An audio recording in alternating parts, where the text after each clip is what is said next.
سلام دوستان، خوش آمدید به کانال پخت‌وپزهای خانگی. ما امروز همراه با باقلاجان روله تیار میکنیم. محصولات به ما لازم است: 2 دانه باقلاجان، نمک، 2 دانه پامیدار، کمتر اوکراپ، 1 دانه تخم، 2 زوبچیک چسناق لازم است.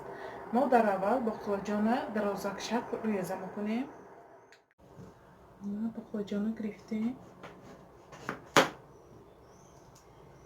نمک باریک باریک درازک شکل ریزه میکنیم.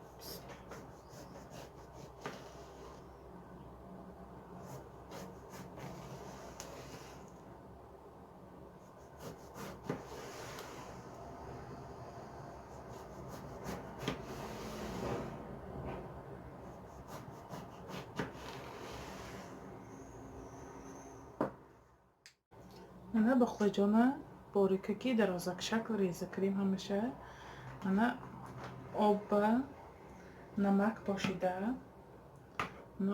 آب خنک و نمک همراه کرده.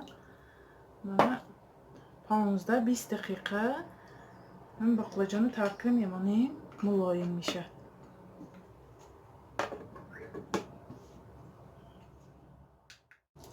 mana baqlajonni ما هم دم گرفت، نمک خورد، آب میگیریم.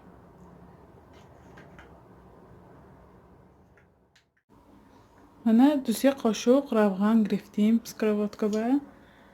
همین یکدان باقلاجانمایا تخم میزنیم. تخم زده روغن میاندازیم. بسم الله.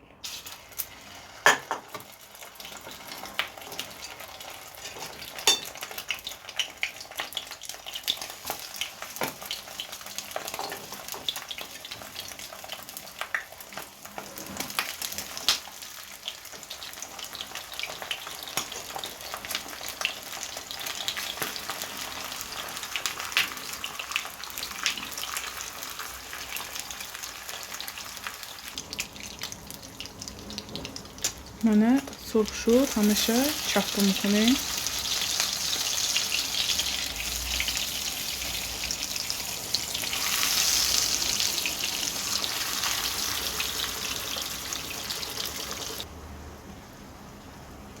mana سرخ شد میگیریم کل همیشه.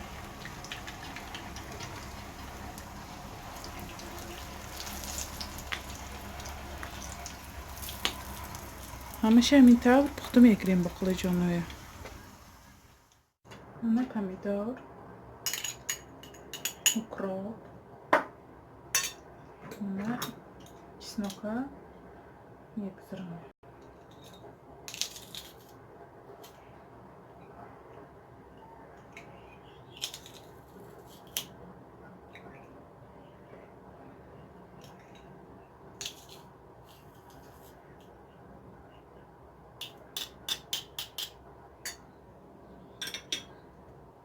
نمک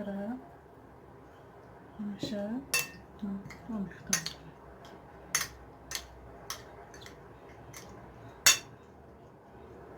تیار. mana این باقلاجان‌ها گرفته. این پامیداری تیار کردیم مابینش بگذاشته. نه مثل رولت میپیچونیم.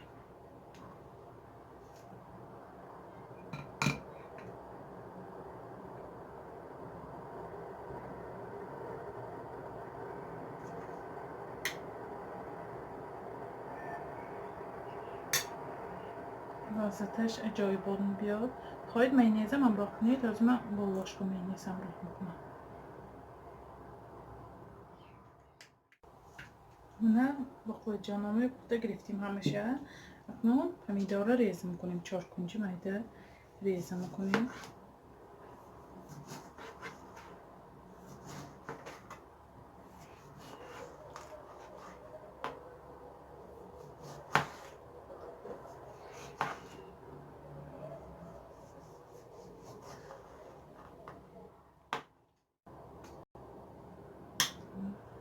هر یکش به مخکره میپیچوندم میگیریم.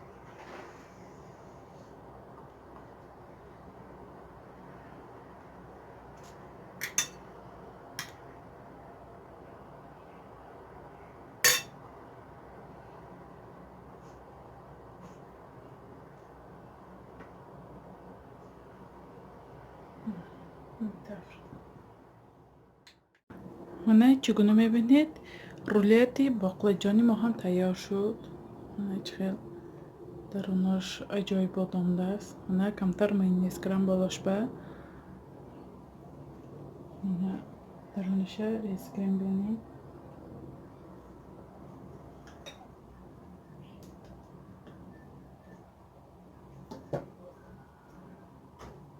هنا خیلی عجایبات با لذت.